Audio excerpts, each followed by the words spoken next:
Hello everyone, welcome to this week's Trimcraft Tuesday video. This week I thought I'd do some card making, as it seems ages since I've done that, at least ages since I've done any that's not Christmas card making. So I'm using first edition Forever Free, which is just an utterly gorgeous paper pad, to make 3 sort of aperture or window cards, and these are just such an easy way to make a card just seem a little bit extra special, you know, with the little window or little hole in the front of it kind of thing. So what I've done for each card is I've kind of chosen how I'm doing each card by choosing the sentiment piece I'm going to use first. Forever Free is one of those pads that comes with those sort of cut apart or label or sentiment pages, which I just think are flipping brilliant. So yeah, that's how I've kind of chosen to do each card, as I said. So for this first one, I've cut out this scalloped edge for you piece, but I'm also backing that with a piece of pattern paper because you're going to see both sides of this. In hindsight, probably should have backed it first and then just cut both layers together, but oh well, never mind. And then I'm also going to use another little smaller sentiment that's from the 8x8 pad, I think, that says thinking of you. I'm backing it with some of this mirror card from Craft, just so it stands out a bit on that quite busy floral background, and just sticking that down on there for my little sentiment kind of thing. So once I have done that, I am going to choose a paper to use for the front of my card. And then when I put this down, obviously I'm going to cut it to size, just under 6x6, because with most of you will probably know this, but when you buy 6x6 card blanks, they're almost never actually 6x6. It's kind of annoying, but anyways. So, but with all the cards, when I glue them, I'm only going to put glue around the edges and just a little bit in to the paper, because I'm going to cut out the center of it. I don't want to be die cutting through any wet glue or anything, just because it's kind of going to mess up my dies a little bit, really. But yes, so there you can see I just used a circle die to cut out the center of that. All the dies I use in this video are all kind of really generic cheap ones from the works and places like that. That one is a 3.5 inch or a 4-inch circle die, one of the two. But yes, as you saw, I just cut out the whole center of the front of the card, and then I am marking on both my little sentiment and on the card places to punch some holes. I always mark them with pencil first, because if you're punching with something like a crocodile, then it's really hard to get the right place just by eyeballing it kind of thing, because it's so big and chunky. It kind of throws your perception off a bit. So yeah, I always mark it, even if I just eyeball the marking. And then I am just setting some eyelets into both the sentiment and the card. Obviously, if you don't have the equipment to do so, it's not a necessary step. It's just something that I think gives it that nice finishing touch kind of thing. And then I'm just going in my twine box to find a little scrap of pretty twine. This is just some sort of purple baker's twine kind of thing, which I think I got from the range. And I am just going to sort of loop that through the sentiment and then tie it up in that sort of upper eyelet thing. I just had a total word blank then, just poof, all of the entire dictionary of words just went out of my head. Anyway, I'm tying a knot basically so that little sentiment dangles down there, and then I'm just going to finish off with some Nouveau drops around the circle. I'm using Rhubarb, Crumble and Aquatic Mist, which is a glitter drop. And if I want to do this thing where I want the drops to alternate between colours and I want them quite even around a circle or a square or whatever, I will do them piece by piece. So I'll do like top and bottom, side, and then kind of do it that way kind of thing. So I did all the pink ones first and then going in with the blue ones. Now, another thing you can do with a card like this is you could also do the holes and the twine and stuff at the bottom as well, so that it's more, the sentiment is more suspended kind of thing, but I wanted it more free flowing and loose and dangling, so you'd be able to see the other side easier. And I also put patterned card obviously in the middle of the card as well, so you can see something pretty through the window or the aperture. Now, I had to set that aside to let the Nouveau drops dry, obviously, so you'll see that one properly at the end of this video in the close-ups. This one is, again, as I said, they're all sort of window or aperture cards, but the next two have got something in the aperture, in the hole, as it were. So this, starting with a 5x7 card blank, I chose that really pretty bird paper to use, but it kind of needed something around the edge of it, just to sort of help it stand out a little bit more kind of thing. So I've chosen that pink paper, but I've gutted out the centre of it just because, you know, I can use the centre for something else. putting down sort of the gutted piece, the frame, obviously cut the bird paper slightly smaller than 5x7, and then just going to pop that on there. No, wait, I'm going to distress the edges first, just for another little bit of interest kind of thing there. And as I said before, I'm only putting glue around the edges of that, so it doesn't, you know, there's no glue in the centre where you don't need glue to be. So that die I've used there. I was having a conversation with a friend recently about what the heck you call that particular die shape, because I needed to use it for something else. I needed the name of it for something, and it was just like, what are they? What is their name? She suggested ornate label, and that's what I'm going to go with. But again, it's just a cheap generic die. So once I die cut that out the centre, I think that's a 4.5 inch wide die.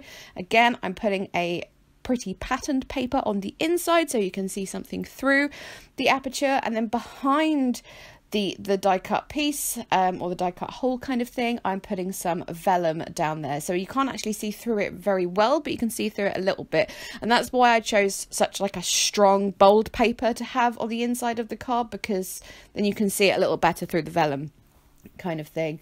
And then I'm just going to use this little congratulations one. As you saw, I was torn between that congratulations and that just to say hello piece, but I decided on the congratulations because the pink matched the pink of the border really, really nicely. And then I'm just going to finish off with some adhesive pearls. I think I do actually end up using Craft ones. The pink and blue ones I use are from Blooming Lovely, which, how old is that collection? It's definitely not last year, maybe the year before, I'm not sure. These goldish ones I'm using, they're kind of a dark antique gold kind of colour. I'm sure they're Craft, but I cannot think what collection they are from. An old one, let me say. So yes, and then I've just done a big one in each corner, and then I'm going to add 2 smaller ones either side of each big one kind of thing. And I didn't have enough either white or pink of each of the sides I wanted to use for that, so I've done white in 2 corners and then pink in the other 2 corners, and I think that is the last thing that I do to this particular card. So putting that on at some point there. I am having problems with my adhesive pearls at the moment. My craft room is so cold. It's easily the coldest room in the house. Whenever anyone walks into it, they go, oh, it's cold in here, and it means that a lot of my stuff loses its stick. So stickers, washi tape, adhesive pearls and gems, they're just not very sticky at the moment, and they will kind of regain their stick once the weather gets warmer. It is a pain. Anyways, moving on. For my last card, I'm just gonna add some washi tape. Well, it's sort of washi tape. It's that annoying washi tape that you buy thinking it's washi tape and then it's got backing on it. I've had this for ages. I can't tell you where it's from, but it's very pretty pink, sort of darkish, antiquish pink colour glitter tape, and I've just put that around the edges instead of matting it with another kind of card. And then I'm using the really, really pretty mint paper, or one of them. There's 2. One's got rabbits and one's got rabbits, owls, birds, other woodland animals on it. And then I didn't mention this when I did this before, but when you want to die cut out the center of a 5x7 card, if like me you've got a sort of generically sized die cutting machine like a bog standard one, you can only do up to 6 inches wide.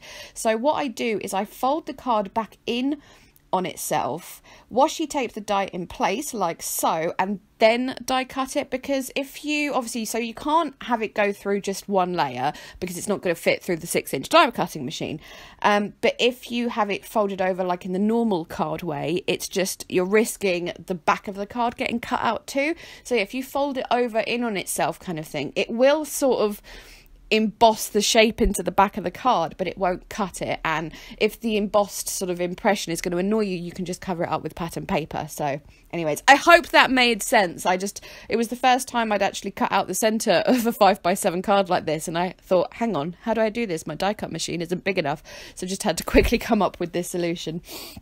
Anyways, on the inside of this particular card, or for the whole aperture bit, I'm putting down some tulle, so that's sort of in the window kind of thing. I have put it down with some tacky glue, but I'm also going to go over where I put the tacky glue with washi tape, both because it sort of helps it stick down even more, but also it looks a lot prettier for whoever opens the card kind of thing. Often when I put tulle down, I really like to stitch stitch it, but I wanted to keep these cards really, really simple for the video, just to show you guys how really kind of easy they were to make. And again, I am putting down a pretty paper for the inside of the card, and then on the front, just checking everything sort of stuck down and dry there, I'm going to put the love sentiment here. Now I had originally sort of was going to use this particular sentiment for another project, so it was already backed with some white tissue paper, so I didn't cut that out, it was already like that. And then I'm going to back it on that bright pink paper again. I'm just measuring it up against the card to work out how wide I want to cut it, and then I'm going to cut a very sort of shallow fishtail banner into the ends of that pink card, just like the same shape that's, you know, on the Aperture kind of thing. And then when I put it down, I'm just going to work out where, just pencil line where I need to put my adhesive, because obviously I don't want to put it down, I just want it on the front of the card kind of thing. I don't want the adhesive going through the tool and then it will look very unattractive from behind. I will say, by the way, I've totally forgotten to say this before, but you can, of course, do double-sided things, like make this sentiment double-sided so that when you open the card there's something else on the inside. As I said, was just trying to keep things simple, but that is an option. If you really want the inside of the card to look extra nice, then you can do something like that. I am just here adding a faux stitched border just with a Pigma Micron pen. I'm going to use a 0.4 nib around the big banner, and then a 0.3 nib around the love sentiment. It just added that extra something. And then I'm going to add Nouveau drops in each corner, or each point of the banner, I should say. I'm going to use a white blizzard, and then, oh, I've forgotten the name. Glittery pink, sherbet shimmer I think it's called, either side of each white drop. And I'm also doing that in the corners of the little banner as well. And with that, I think all my cards are finished. So there we go. There is the end of this week's Trimcraft Tuesday.